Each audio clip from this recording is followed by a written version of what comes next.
What should parents do when their child hangs out with bad friends? Friends mean the world to teens, don't they? But sometimes, those negative friendships make us parents worry ourselves sick.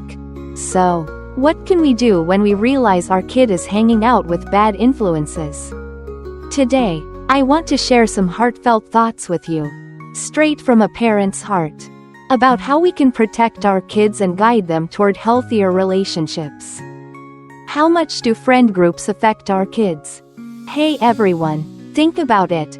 When our kids hit their teen years, their friends basically become their universe. Those friend groups aren't just about fun, they shape how our kids feel happiness. Help them build crucial social emotional skills. And bit by bit, mold who they'll grow up to be. I still remember being a kid myself, running home to tell my mom about a new friend, just because feeling part of a group was so amazing. But here's the thing. Not every friendship is a fairy tale. Bad friends can chip away at our kids' self-esteem, leaving them anxious, stressed, or with a warped idea of what peer relationships should look like.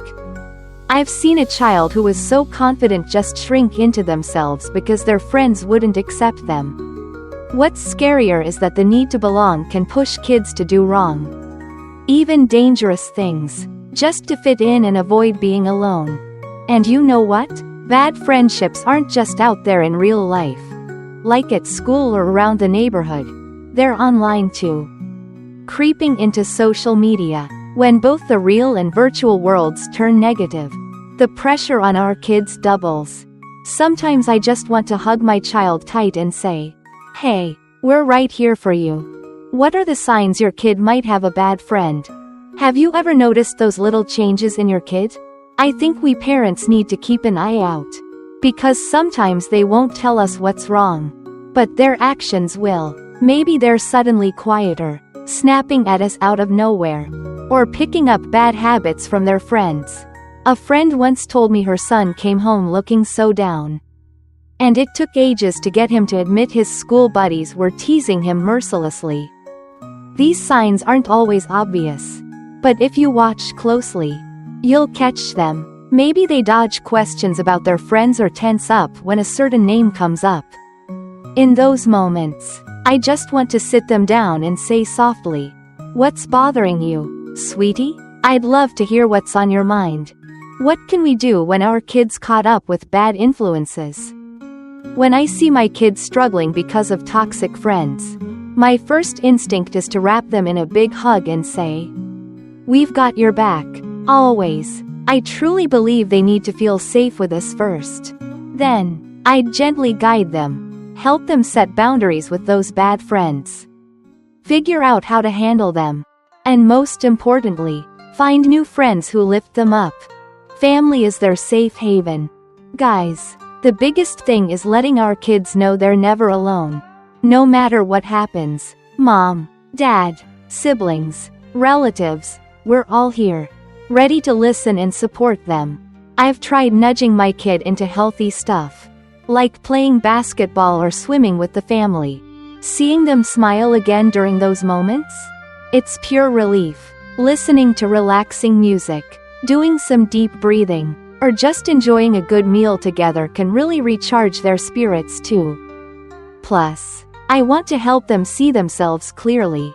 What are their strengths? What could they work on? When they feel good about who they are, they'll naturally gravitate toward friends who make them truly happy. Understanding when they don't want to talk. But let's be real, kids aren't always ready to open up.